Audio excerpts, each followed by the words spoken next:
पहाडको काखमा लुकेको प्रकृतिको अद्भुत सौन्दर्यलाई आकाशबाट उजागर गर्दै ड्रोन क्यामेराबाट खिचिएको यस्तो दृश्यमा निलो हरियो पानीको ताल, वरिपरि फैलिएका वन, ढुङ्गा माटोका पहाड र टाढोसम्म फैलिएको क्षितिज एकसाथ देखिन्छ।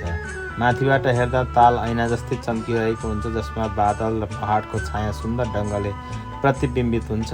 हावाको हल्का स्पर्शले पानीमा बनाउने तरङ्गले दृश्यलाई अझै जीवन्त बनाउँछ। यस्तो फुटेजले मानिसलाई शान्ति र आत्मिक आनन्दको अनुभूति गराउँछ। आधुनिक प्रविधि र प्राकृतिक सौन्दर्यको मेलले कहिल्यै नदेखिएको दृष्टिकोण प्रदान गर्छ। पहाडको उचाइबाट देखिने विशालता र वरिपरिको सन्तुलनले प्रकृतिको शक्ति सौन्दर्य दुवैलाई एकैचोटि महसुस गराउँछ। यही कारणले एरियन फुटेज आजकल प्रकृति प्रेमी र फिल्म निर्माता दुवैका लागि अत्यन्तै आकर्षक माध्यम बनेको छ।